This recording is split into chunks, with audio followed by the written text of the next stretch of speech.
Hi, everybody. Welcome back to Happy Thrive Vibes for another weekly episode. I have the pleasure of interviewing someone I've known for a very long time. Her name is Hannah Elizabeth Williams, and she is a New York-based actor and proud graduate of the American Musical and Dramatic Academy, AMDA. She has showcased her talent in a variety of roles, including Hallie Green in her short film The Bestie, Kayla in Still Waiting for Lefty, and Rachel in Killing It, which I feel like describes your career. Additionally, she has played swing and understudy for Stephanie and Michelle Tanner in the off-Broadway production of Full House, the musical parody. And I was trying not to fangirl too hard when I learned about that because that's pretty exciting, and you must get questions about that all the time too. Yeah. So welcome. So good to have you. Oh, it's so good to be here. So excited. So Hannah and I go way back. When I first started in my career as a public educator and I was a teacher, she went to the school and her mom is the best stage mom ever. And I met her mom. She was wonderful. Her mom probably is one of the people who helped me stay in the field of education because it's a challenging job being in education, just because there's so many emotions and the kids. And I came from business and I, jumped right into being a high school teacher, taught grades 9 through 12. And your mom was so kind and so level-headed and just very matter of fact. And she taught me empathy instantly in that first year of knowing her. And so she made me a better educator. So, but it's so great to see you here. I know I'm going to sound old when I say all grown up. You are all grown up and beautiful and successful, but I am really excited for you because ever since I've known you, this has been your thing. Yeah, I mean, God, I feel like I've been doing this for so long, even though I know I'm not that old. But yeah, I was one of those, people who knew at a very early age that this is what I wanted to do. So luckily, like you said, I have an incredible mom and, my dad as well, who's just instantly supportive of it. And just, she definitely was like, that's what you want to do? Great. I'm your biggest cheerleader. Let's go. And she would take you all the, I remember her saying, I have to run out. I've got to take Hannah to an audition. And it was like, okay. How can we all help you get out of school? Like right when the bell rings so you can take her. Yeah, she did that. She would also do like all the costumes for all my show. Like she was very hands-on in that sense, but not the stage mom in the sense of like, being like crazy. Just like She was the stage mom from what I saw of. She would help with costumes. She was so creative. She would always be there to cheer not just you, but every single person who was on the stage or who was auditioning. She was like the go-to mom for everyone, whether they had one or not. oh, I know. Even to this day, my mom adopts all my friends. That's good. Yeah. She collects us. I feel like I'm in her collection. Yeah. Absolutely. Yeah, she has a collection of all of us, which I love. Um, So yeah. what happened? So when you graduated high school, did you move to New York immediately? I think I have notes that you moved in 2013. So what did you do like from graduation? Were you just like, this is my plan? I know I'm New York bound. Tell us about that. Yeah, so, of course, senior year, you're doing all your college, interviews and applying, and I had to do auditions as well. And I applied to a lot of different places, but of course, it's cheaper in state. So I did do a summer at Florida State University, but it wasn't really my jive. I found out pretty quickly. So I ended up coming back home and doing IRSC, Indian River State College, for 2 years. And in that time, I really was just like trying to figure out where and what I wanted to do, right? Like I knew I wanted to do theater, but I was still trying to figure out like, okay, like do I apply for, NYU again and try it again? Because I didn't really get into any schools for theater, ironically. Um, which I think, looking back, I'm like, it was all in the plan, if you will. Right. So, yeah, 2 years after that, I had run into a friend who did AMDA. And I was just like, hey, like, what was your experience? Because I knew I needed to move to New York with something already set. I'm not the kind of person who I'm like, great, I'm just going to move with $5 in my pocket and everything will be fine. It stressed me I'm out not way too that much. brave. I'm not that brave. And I've Like, never left Florida, so I'm double not that brave. Well, I had a friend who did it and he was like, just move in with me. And I was like, doing what? He's like, you'll figure it out. And I was like, no, no, no, no, no, no, no. I can't leave that much to chance. So I had a friend who went to AMDA and he was like, come to New York, come visit, see the school, I'll show you everything. And I ended up falling in love with it, right? Like the program was everything that I wanted. It was in the city that I wanted. And so I literally auditioned, and I think like 3 months later, they called me and told me that I had gotten in. And I You hadn't remember, even auditioned to get into the school. You've just, yeah, your whole life has been auditioning. yeah, it's like that's the name of the game. Um, yeah, no. So I remember I had to drive down to Miami for that audition. So I had like a 3 hour drive down You had to audition. drive to Miami for an audition to go to a school in New York? Yeah. Ironic. Okay. Well, and then the funny thing is the guy who went before me actually ended up going to the school at the same time, and we were like one dorm room over. I was like, I remember you. He's like, I remember you. So Oh, it's that's cool. yeah, it was really lovely. And yeah, so I did that program for 2 years and then have been here ever since. So when did you actually start? Were you acting throughout your schooling there, your university education? I So mean, I mean, the academy? acting in the sense of like, in classes, but they technically don't allow you to audition until your last semester or go out there and do other shows. They really want you to like focus on, That's understandable. yeah, absolutely. So yeah, fourth semester is when we all started going out, bright-eyed, bushy-tailed into these audition rooms. And yeah, I remember just the whole learning curve of like, oh, I was a big fish, tiny pond. Now I'm a tiny fish in a huge pond moment. Um, Do you remember one of the biggest, oh my gosh, moments of realization you had from what you thought it would be like to when you were actually doing it? Do you remember that far back?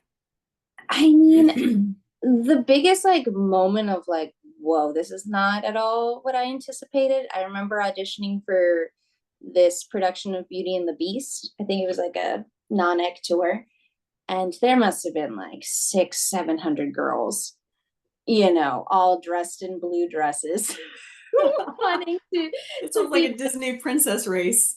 literally, and you could just feel that like kind of nervous kinetic energy from everybody. We're all running around like, where do we gotta be? Is it my turn? Am I gonna miss it?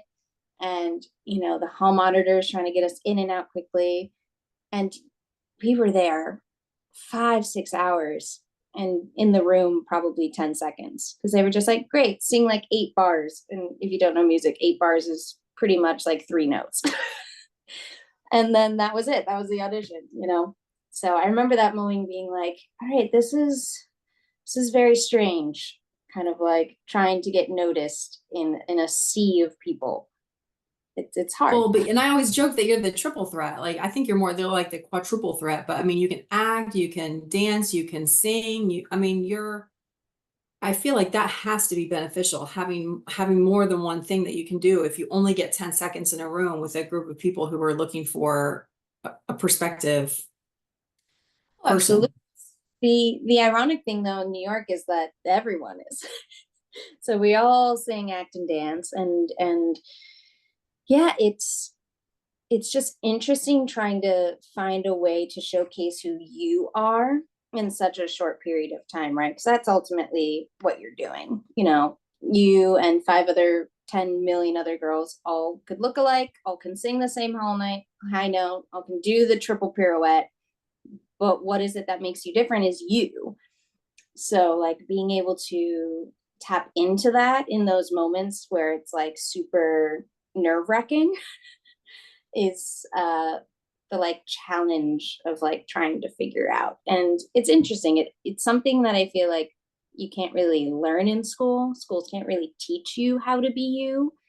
Um, so it's really just trial and error of like figuring it Do you feel out. like that was one of the shifts for you professionally when you learned to not be the way you thought they wanted you to be, but to actually tap into your own authentic self? Do you feel like that was a shift for you Oh, in absolutely. being in these rooms with people? Absolutely. I mean, not only does it make it more fun for me, right? Because it's like it takes that kind of pressure off because it's less about figuring out what you have to do. And it's just like, oh, I'm already doing it because I'm me. Um, but it took me a really long time. Like I honestly am still kind of figuring a lot of it out, but it definitely changed the way that I approach things. And I think it only made the work better for me. And I enjoyed myself more in these audition rooms. And that's what people are attracted to, right? When you watch someone on stage and you see they're having the time of their life, you're like, oh, like you're attracted to that. And it's the same in an audition room, right? Like they're like, oh, they're having so much fun doing what they love to do. That's awesome. And when I did my short film and I had to do auditions, like being on the other side of that, of an audition call was very eye-opening because that's exactly what I saw with people like who came in, they were just who they were, they had fun doing what they were doing, and that was like, oh, that was an awesome audition because you were just you. And you So probably were like, people carry a vibration. It's true. People do carry and it's not necessarily their demeanor, because there are people who are really good at faking it and faking like happiness and well-roundedness. But I don't know if you can fake that vibration. And I think that that's what connects with people when you have that short period of time, because you don't know what the other person is specifically looking for. You probably have a better idea now because you've been on the other side of it doing the interviews and for yeah. the auditions. But until you're there, you don't really know what they're looking for. So you just feel like you have to get it all done in 10 seconds. Yeah, literally. And it was interesting because like you said, like we kind of knew what we were looking for, but until you get the person in the room, like, now that we have all of these videotape auditions where you send in your tape, and you can, do a great audition, you can kind of get through who you are as a person through those a lot of the time. But I find like being in the room with somebody, like it's obviously so much easier to pick up on who they are. Um, and you're just instantly kind of attracted to people in different ways without even really knowing why. Um, and that to me was also very comforting as an actor because sometimes it's just like, you're like, oh man, why didn't I get that audition? And ultimately, a lot of the times it has nothing to do with like you in a negative way. It's just like, oh, I just wasn't like that person that they thought they needed. And that's okay. Right. It didn't click. Yeah, it didn't click. It's almost like speed dating. That's a good analogy. That's a really good analogy. And you touched on something. You touched on videos. You and I were talking about this when we were talking about, even having a podcast episode together. We talked about what the shutdown did. It was Yeah. drastic for theater. It was drastic because that's y'all's livelihood. And that's what you do. Like, I'm an educator and I was already online, but educators went online. Grocery store people stayed there and they just had to create a different footprint through the store. Like, other fields figured out how to be online. Yeah. How did theater and acting and auditioning, what was the difference there when just everything shut down in 2020? Yeah. I mean, there was a huge learning curve, obviously, right? Because when it initially happened, it was like, great, nothing. Well, we can't do anything. And so I think there was a period of people like figuring out, well, what does this mean? And a lot of interesting things came from that. One was definitely video submissions, right? Like you can do it straight from your home. I know friends who literally do Zoom auditions. So it'll be Zoom to Zoom, which is very interesting. Still today? Still today, a few times. Yeah. I still have friends who do it sometimes. Voiceover work became like really prevalent, especially if you can, acquire your own equipment, sit in your closet. It was easy peasy. But I think the most interesting thing that came of it was like I did install quite a few like Zoom readings where people would just sit on Zoom and read the plays that they wrote, which I thought was really interesting and lovely. It definitely had its own challenges because they tried to kind of like direct it in a way. Yeah, people got really creative with it, but I think it's still a little bit prevalent today because it's fast and easy, right? Like you don't have to worry about traveling anywhere, spending money, renting a room. So a lot of people still do the Zoom and video auditions. Zoom, I think some people have mastered Zoom presence, but they're totally not the same in person. I mean, I see that all the time because we meet people in our organization in person. And it's funny, the comments, because you'll hear people say, oh, you're taller than I thought, or you're shorter than you thought. Well, literally we're sitting in chairs in Zoom on camera. So how do you even know those things? But it's all about Zoom presence. And I feel like people got really good with Zoom presence when their livelihood and pay depended on it. Yeah. So did you have, when you were auditioning people for your own play that you were producing, that was the Bestie, right? Yes. Yeah. So that's the one that you were working on. Did you have people send in videos and then choose from that for the audition? And then how did they align? Were you Yeah. So surprised by that alignment? a few of them for sure. Like we definitely have people send in initial tapes, and then we really wanted to get people in the room and see how like we all clicked, because obviously that's what you want when you're working on a film. You want everyone to click. And it was interesting. There was a few people who came in, and it was definitely like, oh, I liked them even more than I thought I did when I saw their tape. Like just having their presence there and being like, oh yeah, it was a very different experience. You're like, yeah, we watched their tapes, like they're good. We should bring them in, see if they click. And then we were kind of just like, oh no, like they shine way better in person. Um, which was it was such an interesting moment for my brain of like, wow, it is like you said, an art of like being able to show yourself through that camera lens and have it shine through enough. And some people are really good at it. And then when you meet them in person, you're like, "Ooh, no, thank you though for your time." Yeah, exactly. There was like one or two of those. We were like, okay, not quite what we thought, but still fine. How So do you think you as an actor have changed from being on the other side of that and doing the auditions and doing the directing and helping with the production and just going through the whole gamut? Do you think that that made you stronger and more well-rounded? And is that where you plan on staying, behind the scenes or in front? yeah, I think it definitely made me well rounded in the sense that it just gave me a bigger perspective of the picture, right? Coming at it only from an actor point of view, we only have the one goal, right? Which is to get cast. It's like we just want to get cast and act and do the thing. And being on the other side, you kind of see all the different moving parts that are in line, and how sometimes you're kind of almost the least important person sometimes in a lot of situations, which is really funny, right? Like you're the face of everything, but um, doing the filming, it's just like, yeah, we just need you to do the thing on camera because we have a million other things that we have to worry about behind the scenes, right? Like, so it definitely took a lot of pressure off. I feel like in my 20s, all I had was anxiety. And I still kind of do, but it's easier to remind myself of like, this is going to be okay either way. I just have to enjoy it, enjoy the ride, and let life kind of take me where it wants to unfold. Um, yeah, the amount of pressure that I've put on myself in the past, I kind of look back and I just want to give her a hug, let her know that it's okay to I know, just. isn't it true that when you look back, I mean, that's why they say, hindsight is 2020, but yeah, I want to give my younger self a hug too. You're gonna be fine. Just do your best. Yeah, just do your best and have fun with it at the end of the day, because you know life's too short to not.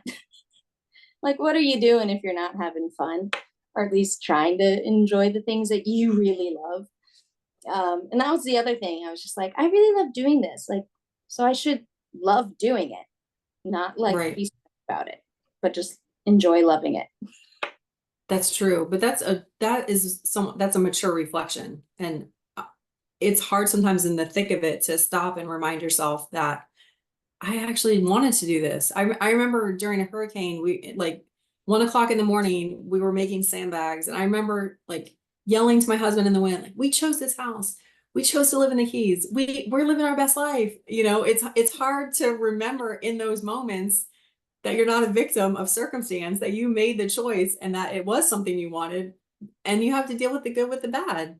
Yeah, that's such a good analogy.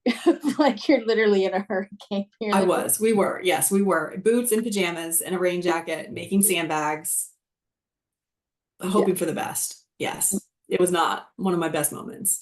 And I think my husband was like, can you please stop yelling that in the middle of this? It's like 1 o'clock in the morning. I'm like, I have to work tomorrow. He's like, you're online. You'll be fine.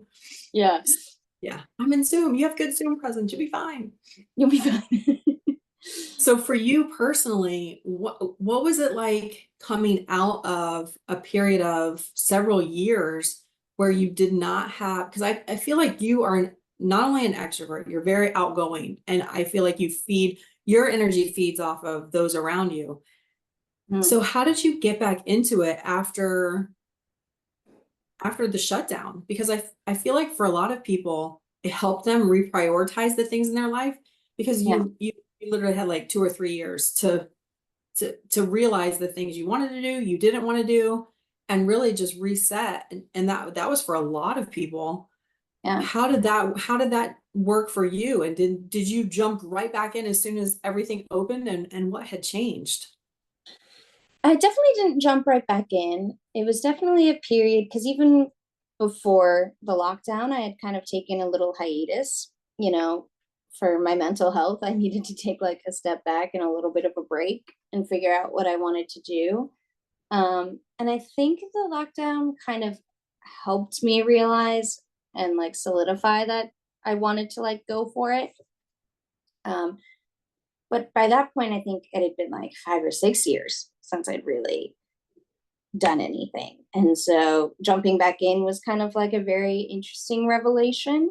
Um, I thought it would be just like riding a bike where I'd be like, great, I can just hop right back on, like nothing ever changed. And my husband, who God love him, he's the the more realistic one, and he just kind of looked at me. He's like, "It's not like riding a bike. You should like maybe take some classes again." And I was like, "What do you mean taking classes? I already done that." He's like, "Okay." And sure enough, I remember like the first couple auditions that I went on, I was like, "Oh no, I should take some classes again," because it was less about being a rusty, but finding that confidence in my abilities again, I think. And taking class again definitely like helped with that. It helped me realize I'm like, okay, no, like I'm okay. I know what I'm doing. I just needed to like get back into it. Um, so it definitely took me a little bit of acceptance of where I was actually at that moment in time, and being okay with it. And uh yeah, just kind of like allowing myself the process of dipping my toes back into the water instead of diving in head first. I think all of that is so mature that I can't believe you came to that on your. I think it's really helpful because your husband is in the same industry, so he has empathy towards what you were struggling through. And you brought up such a great point. I think a lot of people feel like when they want to either try something that they don't know or get back into something that they used to know, they think, I don't know anything, I'm going to have to take classes. But you're right, most of the time people know the things, but the classes help build the confidence to reassure you that you know the things. Yeah, exactly. And it builds such a great community is what I found. Like I still have taken classes to this day because of that. Like the people you meet and the connections that you make. And that's a lot of like this industry and a lot of industries. It's like just meeting people and being surrounded by all that creative energy just keeps that fire that you have inside of you for that creativity going. Um, as much as like art can be kind of solitary in some instances, I think particularly acting is a very like collaborative and collective thing, right? You're always wanting to like work off of other people and feed that energy and feed that creativity, and so like you kind of have to have that for yourself, that little community, um to kind of help you keep moving forward in a way. So for me, an outsider who's never been in that industry, I mean, I was in drama in 6th grade, the drama club. I have, a picture to prove it. I don't even remember what I was doing. I just remember sitting on stage looking very studious. But so if acting does seem very community, but it also seems really competitive. So how do you build a community amidst so much competition where you don't really know? I guess you have, I mean, how do you know? How do you know if you're making a friend or if they're just trying to size you up? Because it I seems mean, very competitive. it's very competitive. I personally feel like I'm pretty in tune with like being able to read other people, and kind of if that's their vibe of like, oh, keep your enemies close kind of thing. But I've been incredibly blessed with the family that I've chosen here and how supportive we are of all of our endeavors. Like, we just are our number one cheerleaders, right? Like, we always love supporting each other's shows, going to each other's shows, and like whenever anyone gets cast in something, we're the first one to be like, "Oh my god, good for you!"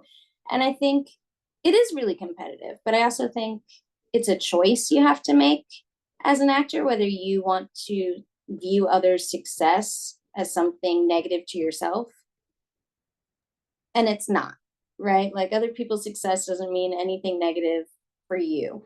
And I chose to like be really happy and excited for my friends who are incredibly successful in booking all these things. I mean, I have a friend, Andres, who is like, the voiceover for Twisted Tea, for Sonic, for this and that. He's booking things right and left. And it's incredible, and I could either make the choice to be like, oh, why am I not booking as much as he is? Or I can make the choice to be extremely happy and excited and support him and like use him as something to help fuel my energy for this industry. So I think ultimately it comes down to a choice of what kind of person you want to be.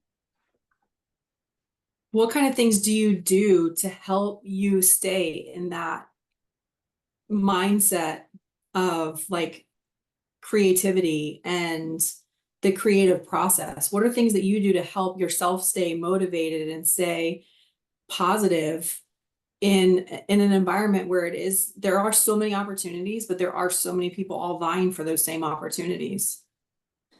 I think, besides going to see shows is one thing that I always like kind of fuels my energy. Watching people do what I love, I'm like, yes, that's what I'm aiming for. And it's also just kind of this mantra that I have of like, you just got to keep showing up for yourself, and eventually things will start to happen. It's just a constant reminder, reminding myself that if I don't show up, nothing's going to happen. Um, and that, yeah, you just have to kind of always go back to the reasons why you do this, and reminding myself that like I love it, even on the really bad days that I might have, and also allowing myself to have those pity parties and moments sometimes. uh like, sometimes I'll literally be like, all right, you have 10 minutes to feel sad for yourself, and then we're going to move on with our day, but to allow myself to have those at least 10 minutes.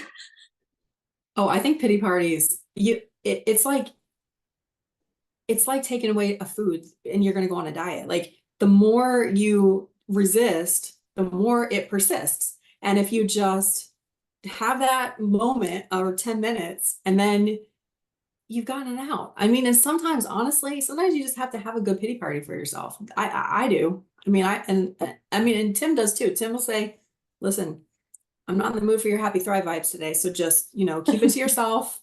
Keep that stuff to yourself and just let me be in my mood. I'm like, got it. I can do Yeah, exactly. You just have to like honor where you're at sometimes. But I think it's then finding the line of like, all right, now when is the time that I need to start like getting out of it instead of like letting yourself sit in it. Um, so yeah, that's why I always try and like give myself 10 minutes, couple like an hour, but then I'm like, all right, we're still allowed to feel bad, but we got to go on with our day. So how do you set goals if you don't, if you're not sure like what you're going to be doing or what roles you're going to be filling, those are all, they seem, I don't know, maybe they're not as, maybe it doesn't fluctuate as much as I would think it would, but it's like your whole life could change when you get a part. Like, how do you set goals for yourself when when you're auditioning for things, and then you were to get something that totally changes, like the time you have to get up in the morning, your date, your schedule, and seeing your husband. You guys are probably like ships in the night. How do you create goals for yourself based on your current situation when it can change at any moment? With a lot of grace, definitely.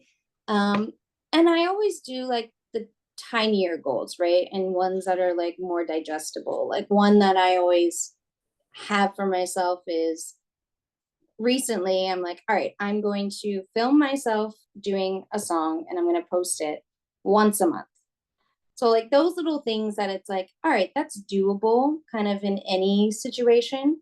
And it's also once a month, right? So it's not like I'm trying to do it every day or once a week, where things can change. But I think it's, yeah, there's like a grace to it where you set the goals, and then like if the goalpost needs to change, you figure it out when that happens. Um, so yeah, I don't know, just a lot of flexibility on my part, I suppose. Well, and that's a great point. Setting goals based on what you do have control over. Yeah. And that no matter what, you're going to be able to do that. Another area of gray, how do you prepare for the unpredictability of stepping into a role on short notice? Like that can change too. I mean, especially if you're doing multiple auditions in a week, you've got, I don't know if I could switch. I feel like that's a switching of a train track, and I don't know if I could do that. Yeah, I mean, it kind of all, it's so interesting. It's all dependent, right? It depends on like when you get cast to when the first rehearsal is. Sometimes you get the grace of a lot of time and you can sit there and, really dive into the script for like a week or two. Other times it's like, great, you're cast and we need you in 2 days. And yeah, it's just kind of, you carve out the time, honestly. Like, you sit there and you're like, all right, it's kind of like projects in school, right? Where you're like, this is the due date, this is what I need to do, and then you break it down with how many days and things that you need to get done. Like I've had friends who literally, my friend Emily, she was in South Pacific, but they called her, I think, 48 hours before. And they were at 10 p.m. at night. And they were like, hey, we need you to come to Jersey and do like 3 shows. Here's the script. And she's like, all right. She got on a 4 a.m. bus the next morning. And she's like, and I was just like cramming the script on that bus ride. And then like 36 hours later, she was on stage. Like crazy things that I don't know how many other industries ask of you to do. No, I don't either. And I don't even remember from like day to day what I wore the day before. So I don't know if I could learn a script in 36 hours. That's a gift in and of itself. I know. I was like, weren't you like just and like that gives me anxiety just listening to That gives me you. anxiety. She was like, oh, I was a ball of nerves. But I think in a way the nerves helped with that, right? It helped her kind of like focus and zero in and get it done. What has been your favorite part of being in the industry so far, whether it was a role that you held or an audition that you had or an opportunity that you had, or maybe it was a location for an opportunity or an audition? What has been your favorite that you think about it and you smile? I think my favorite is the people that I meet. Honestly, like I've gotten some really cool opportunities from people who are starting off at my level, right? Like I have friends who are playwrights that are starting off, who are directors that are trying to get their careers off the ground.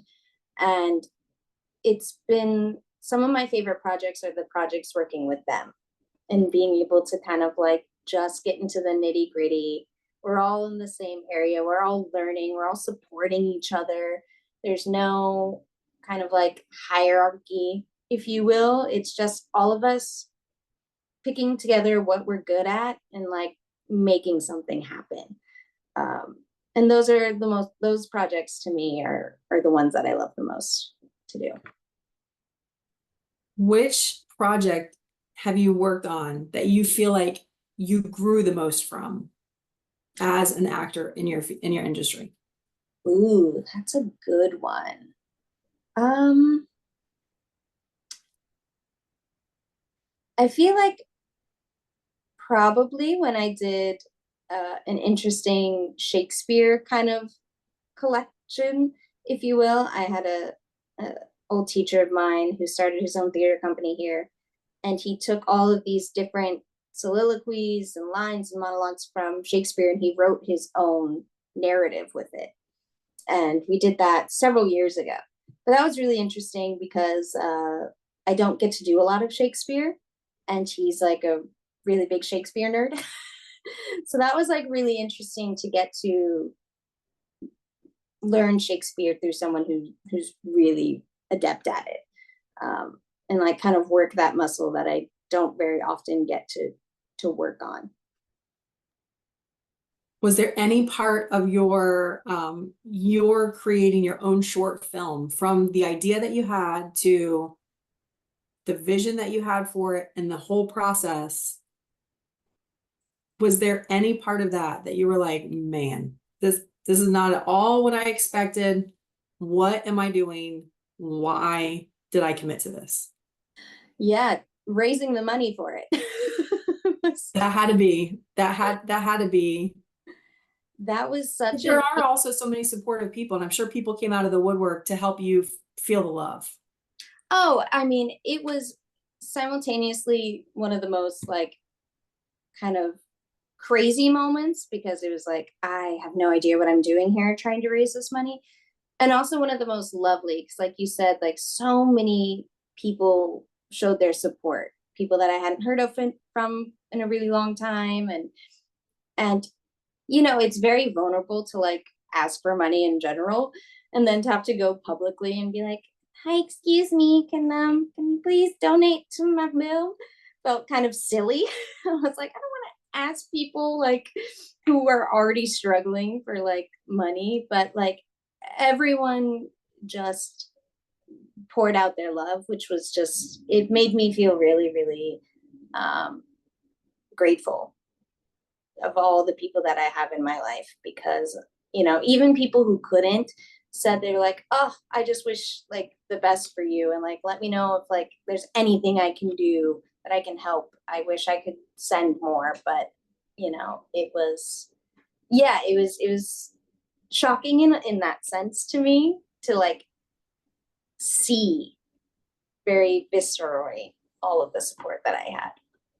And if I can share with you from a perspective of someone who, I mean, and I donate, I mean, I was one of those that, as soon as I saw it, I was like, I like, I want to do this. I think I was asking my husband as I was, Venmoing or PayPaling or whatever I had to do. Yeah. But from the perspective of the people who adore you and love seeing you grow, I felt like it was an opportunity to support you. And I didn't feel at all your perception of the asking and my perception of the giving were so different, because I felt like you sharing with us, because you didn't just say, I need your money. You shared with us the process. Like we were living through you as you were saying, this is what I'm trying to do. This is what I'm trying to accomplish. Can you help me? And I feel like you sharing all of that, and I feel like it was an actual opportunity for us to support you in such a positive way. So for me, it was not cringy at all seeing on Facebook like, oh my gosh, Hannah's asking for money. No, not at all. It was like, oh my gosh, go Hannah. That's so exciting. I'm so excited to help you with that. So it was, and from my perspective and from the people's perspective who I saw who were giving, who were so excited to support you, we considered it an opportunity to be part of your growth, and we were really excited. Yeah, thank you for that. I mean, it was an interesting but great time to like, and thank you for It is donating. humbling having to ask for anything. I mean, I don't like to ask my husband for $5. I'm like, I will get 3 part-time jobs. And he's like, we've been married for 20 years. Like, I'm not asking for this back. I'm like, no, no, no. If I want something, I'm paying for it. And if I can't pay for it, I don't need it. So, and I mean, it is very humbling asking for anything from anybody, for money, time, energy, prayers, and, all the things that we tend to ask for. And I feel like that should be our new normal. Our normal should be collaborating with our friends because that's how we're more successful. Exactly. We're It's all so, trying to be strong, supportive, independent people, and it's to our own detriment sometimes. yeah, I don't know where the fear of asking for help came from, but I definitely would like to see a revolution where we stop doing that. Yes. Well, I'm excited. So what's next for your, can you share with us what's next for the film that you have been working on in your own project? Yeah, so hopefully within the next couple weeks, the beginning of July, I'll get a first rough draft of the edit, and you know, I'm hoping that probably by August we'll have the full thing, and then we'll be sending it off to, different festivals. I'm hoping to find a place to do like a fun little premiere here in New York, so that all of my friends and everyone who want and can come out and see it. And yeah, just putting it out into the world and, watching I it hope you fly. do something on Facebook Live for us so that we can all be part of it. All the people who Great don't live idea. anywhere near you. That's actually a great idea, and I'm gonna write that down and remember it You're because welcome. great. So Hannah, what words of advice do you have for someone either trying to break into the industry or maybe they're already in the industry and they're stuck? I think I kind of have like three bits of advice. One is, of course, always finding your community.